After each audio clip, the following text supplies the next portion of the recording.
33절로 34절에는 악으로 말미암아 죄로 말미암아 살아가는 삶이 어렵다라고 얘기를 하는 거예요. 35절에부터 말씀을 보면 37절까지는 하나님 말씀에 순종하면 이런 복을 받는다라고 얘기를 해주는 거예요. 그러니 죄의 문제는 우리 신앙생활뿐만 아니라 삶에 하나님이 실제로 간섭하시는 거예요. 그런데 간섭하지 아니하고 내버려 둔다. 그럼 버림받은 거예요. 그러니까 우리가 성경은 하나님 말씀에 순종하면 신명기 28장에서도 분명하게 말씀에 순종하면, 말씀에 순종하지 않으면 이 전제예요. 우리들에게도 생사하복을 너희 앞에 놓을 테니 뭘 택해 우리는? 살아나는 것, 생을 택하고 복을 택하는 것이 우리에게 오늘 말씀의 마지막 구절에는 지혜 있는 자들이다. 그러니까 지혜 있는 자는 뭐예요? 하나님이 믿음을 주시고 그 믿음 위에 덕을 쌓고 덕에 지식을 쌓고 지식의 절제, 절제 위에 형제 우애를, 형제 위에 경건을, 경건 위에 사랑을 더하는 그런 신앙생활을 해야 될 줄로 믿습니다. 38절에는 하나님께 그렇게 순종하고 복을 받았다 할지라도 그들이 크게 번성하게 하시고 그의 가축이 감소하지 아니하게 하실지라도 39절에 보니까 무슨 얘기예요? 다시 죄를 지면 그건 하나님이 관여하시는 거예요. 우리 자녀들도 말 잘 들어요. 순종해요. 그런데 순종하지 않으면 어떻게 해요? 부모가 얘기해요. 야단도 치고 징계도 하고 그런 하나님 아버지의 마음이에요. 40절부터 41절은 뭐에 대한 얘기냐면 여호와께서 고관들에게 능력을 쏟아 부으시고 이 얘기는 바벨론 포로와 관련이 돼 있어요. 그래서 바벨론 나라의 고관대작들을 얘기를 하는 거예요. 그러니 이스라엘 백성을 하나님 앞에 하나님이 허락한 거지만 어떻게 해요? 과해요. 그러니까 우리가 살아가는 삶의 자리에도 신경 쓸 일이 뭐냐? 때로는 우리가 지적하고 또는 잘못된 부분을 얘기할 수가 있어요. 근데 과해서는 안 돼요.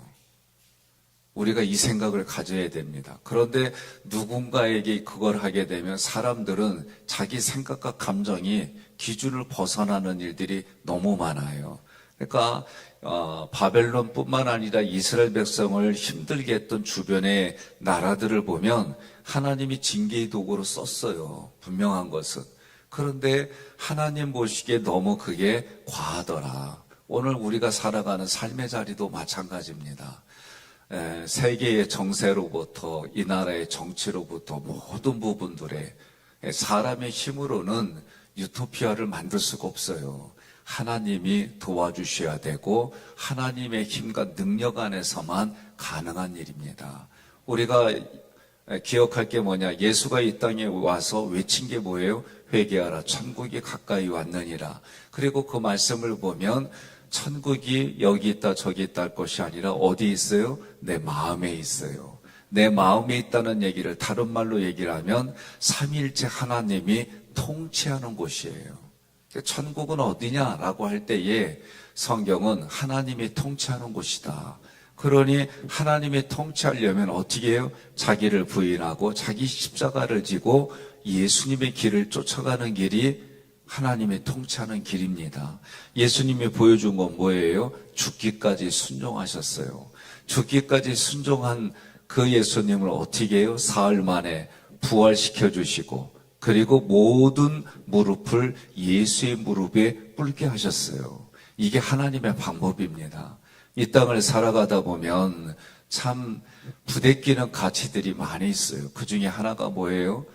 자기 자신을 드러내고 자기의 가치를 드러내야만 세상에서는 성공하는 그런 길을 가요. 내 가치가 이래. 그래서 연봉 얼마를 줘.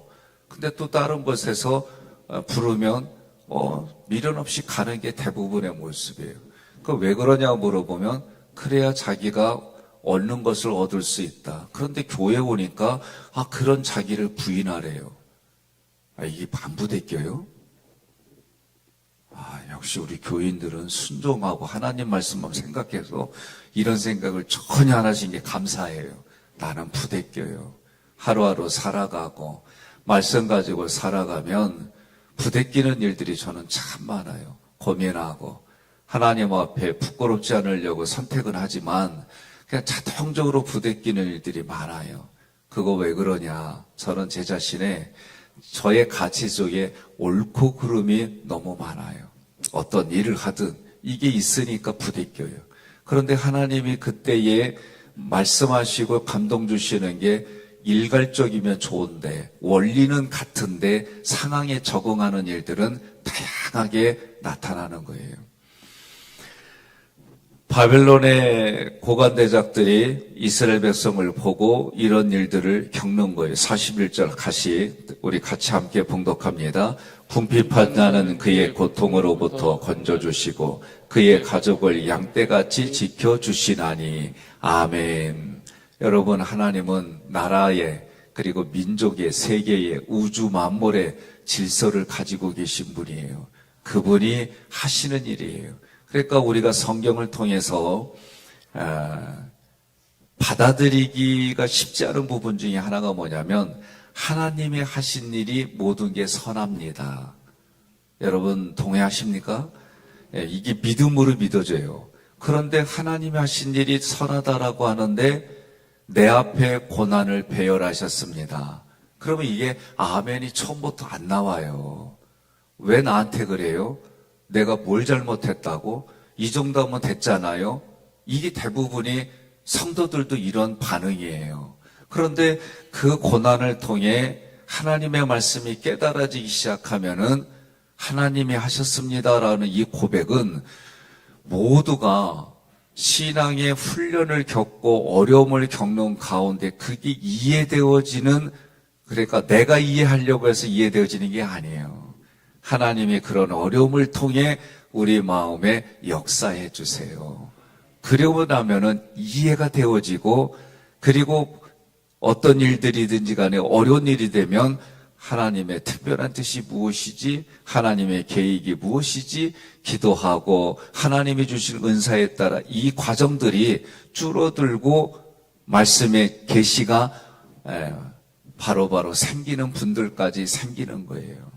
그러니까 오늘 이 말씀을 통해서도 권선징악 있어요? 없는 게 아니에요. 그러나 권선징악만이냐? 그건 또 아니에요. 다양한 관점에서 보셔야 됩니다. 42절로 43절 함께 봉독합니다. 정직한 자는 보고 기뻐하며 모든 사악한 자는 자기 입을 봉하리로다. 지혜 있는 자들은 이러한 일들을 지켜보고 여호와의 인자하심을 깨달으리로다. 아멘. 모든 것의 결론이 뭐예요? 43절이에요. 이런 걸 통해 여호와의 인자하심을 깨달아라. 인자는 다른 말로 말하면 사랑이에요. 하나님의 사랑하심. 그 사랑에는 오래 참아주시는 하나님의 인자, 오래 참아주시는 하나님의 사랑, 이것을 깨닫게 하는 거예요. 모든 성경의 마지막은 뭐냐? 나는 너희의 하나님이로다. 여호와 하나님을 깨달으라는 거예요. 골로새서에서도 뭘 깨달아요? 예수가 그리스도인 것을 깨달아야 되는 거예요. 이게 알아지는 거예요. 그러면 이게 그냥 알아지냐? 등 따스고 배부르면 자기가 잘난 맛에 살아요. 이건 누구든 예외 없어요. 그래서 섰을 때 어떡하라? 넘어질까 조심하라. 예? 성경은 우리에게 얘기하네요. 그런데 모든 성경의 마지막은 사람이 잘 되든 못 되든 안 되든 아프든 고통스럽든 하나님을 하나님으로 알게 하는 하나님의 모든 배열이다. 그거는 개인으로부터 모든 민족에 이르기까지. 여러분 그 영상 중에 기억납니까? 예배 중에 이사야 목사님이 탈북민들과 관련돼서 사역을 할 때 몇십 명을 그들을 구출하기 위해서 찾아갔어요. 그리고 나서 이제 약속을 정하는데 잠깐 하나님께 내가 여쭤보겠다고 촐로가 하나님께 여쭤보는 거예요. 근데 하나님의 대답은 얼른 빨리 구원해라가 아니라 거기서 죽으라는 거예요. 촐로가 그렇게 응답받으니까 어떻게 해요? 우리가 지금 나가지 않으면 여기서 죽습니다. 죽는 게 하나님의 뜻입니까? 라고 질문할 때 하나님은 그렇다라고 얘기한 거예요. 그 촐로가 그때 하나님과의 관계 속의 대답에 주고받은 얘기가 뭐예요? 내가 구원할 능력이 없어서도 아니고 내가 너희들의 생명을 구원해 주지 못해서가 아니고 하나님의 뜻은 거기서 순교하는 거예요.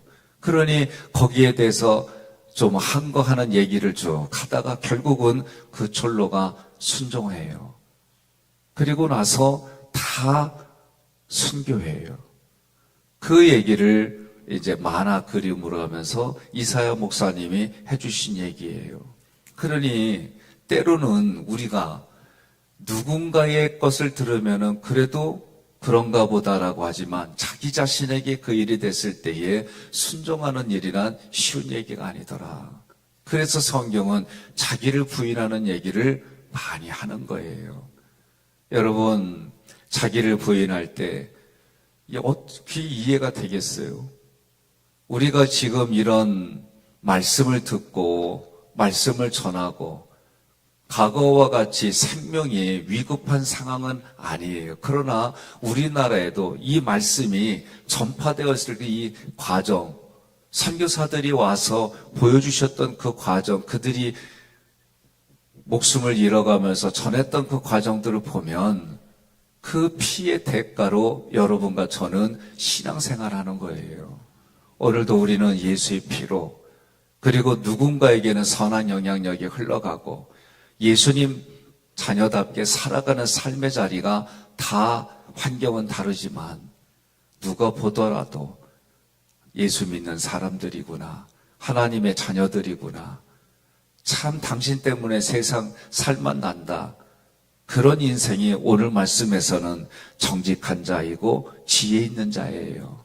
하나님 말씀에 순종하는 자들이고 그 표현이 오늘 여러분에게도 정직한 자요 지혜 있는 자로 불려지는 삶을 만들어 가시기를 주님의 이름으로 권면하며 축복합니다.